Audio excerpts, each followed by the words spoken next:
Bonjour les amis de Foot Central. Du côté de la capitale de l'Angleterre, il y a un joueur français qui n'est pas en odeur de sainteté. Jingle. Je suis accompagné de Djadjé et de Axel pour parler de Christopher Nkunku qui est en difficulté à Chelsea, blessé, pas vraiment dans sa position préférentielle. Alors la question qu'on va se poser, c'est comment retrouver le Christopher Nkunku qu'on connaît avec ses qualités qu'on lui connaît très bien avec ses saisons très réussies du côté de Leipzig notamment. Axel, déjà très simplement, quelles sont ses vraies qualités? Dans quoi on l'a vu justement faire du bien à Leipzig notamment? Ouais, justement à Leipzig, c'était un joueur qui était dans les petits espaces, dans les grands espaces, hyper à l'aise techniquement. Donc on retenait avant tout ça facilitait à combiner avec les autres attaquants, avec ses coéquipiers, avec une qualité technique supérieure. On l'a même vu en équipe de France quand il a juste avant la Coupe du Monde joué avec Benzema, Griezmann, Mbappé, l'Euro justement. Ça faisait rêver. C'était un joueur qu'on suspectait de prendre la relève de Griezmann. Il avait aussi cette explosivité dans les dribbles, dans les 1 contre 1. C'est un joueur extrêmement véloce. Qui peut éliminer facilement son adversaire. Donc c'est ces qualités-là que pour l'instant on retrouve pas chez Chelsea, mais on va voir comment on pourrait retrouver son meilleur niveau.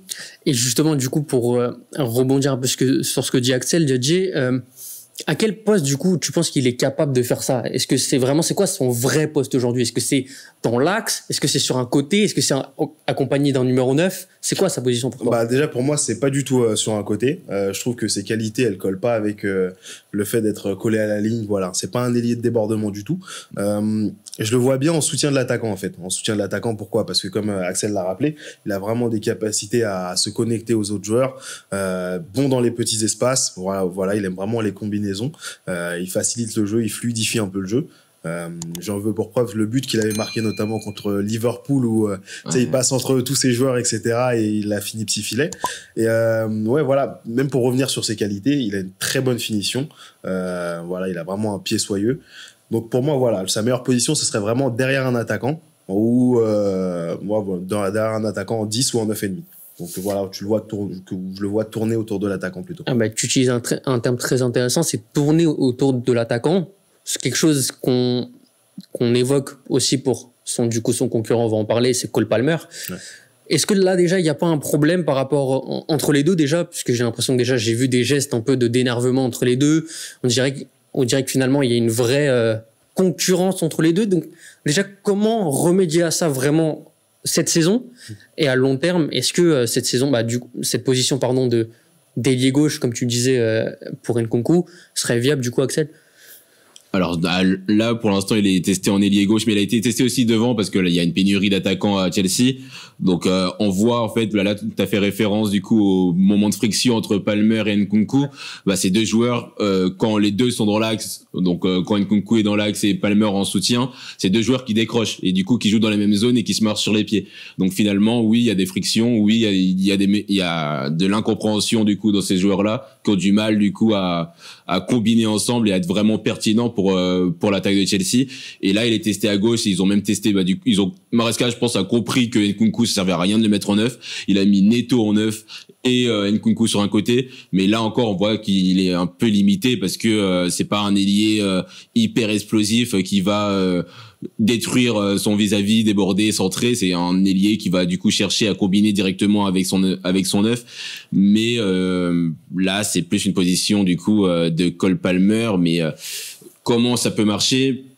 Là, en ce moment, c'est plutôt fluide. En vérité, avec Neto, Palmer et Nkunku, ça se déplace. Face à Southampton, on l'a retrouvé en position de 9,5 justement, où il a décroché. Et après, Neto a des doublés dans son dos. Donc, c'est des positions que là, ça peut aller dans des attaques un peu plus fluides ou moins où les positions du coup sont plus adaptables. Libre, ouais, c'est ça. Un peu libre. Comme au PSG, du coup, tu penses que ce serait une solution de vraiment donner de la liberté?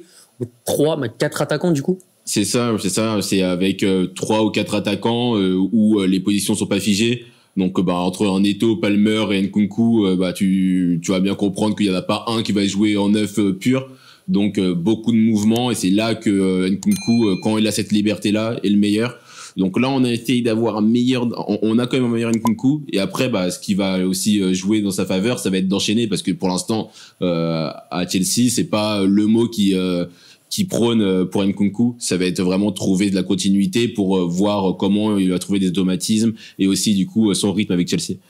On avait fait une précédente vidéo avec Axel pour évoquer un nom peut-être d'un attaquant pour remplacer Nicolas Jackson et du coup soulager. Donc les noms qui étaient sortis, du coup c'était Osimhen et c'était Gyökeres. Ouais. Est-ce que tu penses que il y a un vrai problème qui est plus lié à l'attaquant lui-même, ou est-ce que c'est vraiment global dans l'animation offensive, plus globalement à Chelsea?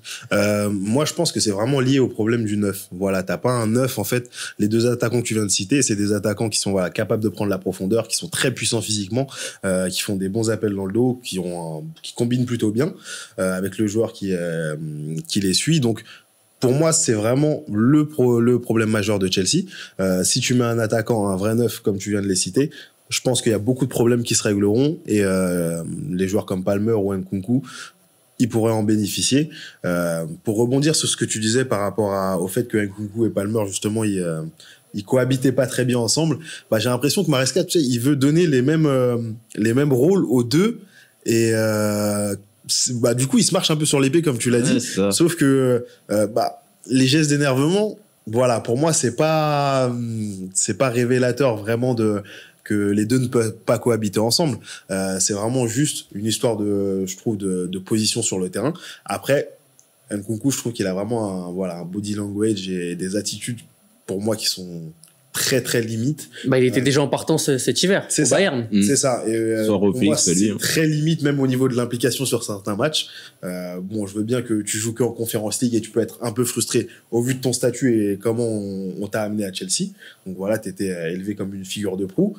Sauf que voilà, je trouve que c'est un peu limite dans les attitudes.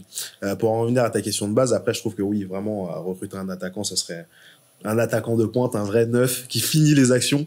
Ça serait vraiment performant et bénéfique pour ces deux joueurs, tous les joueurs créatifs qu'on a. En fait, j'ai l'impression que dans tous les joueurs qu'on évoque, que ce soit Neto, que ce soit Madueke, que ce soit Sancho, que ce soit Palmer, que ce soit Nkunku, que ce soit Jackson, il n'y en a aucun qui est vraiment capable de prendre la profondeur. Et j'ai l'impression qu'ils sont tous attirés par le ballon, en fait. Parce que c'est pas ça le problème. Jackson, justement, c'est une qualité qu'il a développée cette année. Je trouve qu'il a un bon jeu dos au but. Ouais. Il y a beaucoup de ballons où il les reçoit dos au but. Avec sa qualité technique qui est vraiment présente, il arrive à le conserver, à se retourner, à donner des ballons. Par exemple, le dernier but de Palmer, c'est contre Bournemouth, où Jackson se retourne très très bien, où il fait une passe décisive pour Palmer. Donc là, vraiment, voilà, c'est cette combinaison qui marche assez bien dans les deux sens, soit Palmer, Jackson ou Jackson-Palmer. Ça s'est créé aussi au fil du temps parce qu'il faut jouer et malheureusement Nkunku il se blesse beaucoup et c'est pour ça que c'est pas aussi fluide dans les échanges. Mais s'il ne se blesse pas, du coup, comment vous voyez l'équipe de Chelsea vraiment répondre aux attentes et aller chercher cette 4e place en attendant peut-être miraculeusement un achat d'un attaquant cet été? Tactiquement, est-ce qu'on reste sur ce positionnement à gauche, Nkunku et Neto dans l'axe? Malgré que moi, personnellement, je pense pas que face aux grosses équipes, ça sera très concluant. Mais qu'est-ce que t'en penses, toi, Axel? Là, ça va être plus une question de quel choix t'as, quel joueur, en fait, tu peux ramener dans ton 11 pour changer la donne. Et finalement, t'as des joueurs qui sont assez similaires sur le banc, comme Sancho ou Madueke qui va bientôt revenir aussi. Je pense que là, pour l'instant, cette option-là, c'est la seule qui sera viable et c'est la seule qui commence à quand même bien marcher. Face à Aston Villa, il y avait quand même du mieux. On a vu du mieux de Neto, on a vu du mieux, pas du mieux de Palmer, mais du moins on a vu du mieux de Neto.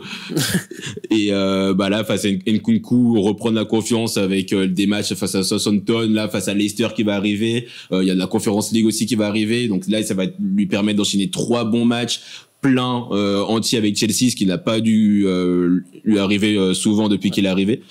Donc on va voir comment ça va se profiler, comment ça va se profiler. Mais Nkunku là peut devenir un joueur qui stats avec Chelsea. Là, il a marqué un but et fait 2 passes décisives face à Southampton. Dans les prochains matchs, s'il arrive à encore réinscrire des buts et réinscrire des passes décisives, peut-être que ça peut mettre en confiance les joueurs autour de lui aussi, comme Neto qui a repris de la confiance, et comme Palmer qui, on espère, va essayer de retrouver ses stats des débuts de saison. Mais pour l'instant, t'as pas beaucoup d'options sur le banc pour changer la donne. Si tout le monde revient bien, moi j'ai une option tactique pour vous, j'aimerais avoir votre avis. C'est, on sait que du coup Palmer est aussi un peu plus en difficulté depuis quelques matchs, on a fait plusieurs vidéos pour en parler. Ouais. Ce serait du coup de le remettre dans sa position qu'il a vraiment révélée la saison dernière, donc c'était à droite.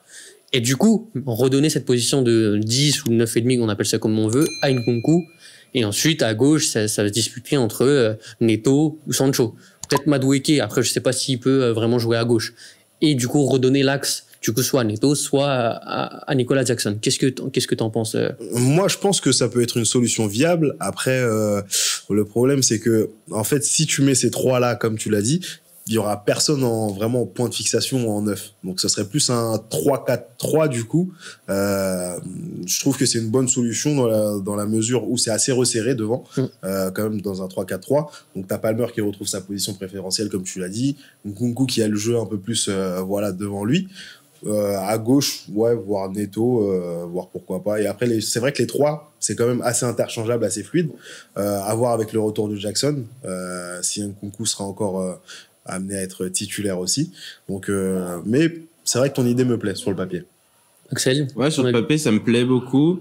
Après, là, ce qu'il a essayé, le Maresca, sur un dernier match, je crois que c'était face à Aston Villa, c'était de mettre Reece James au milieu, parce que il y a quand même c'est plus à refaire. Faut plus à refaire ça.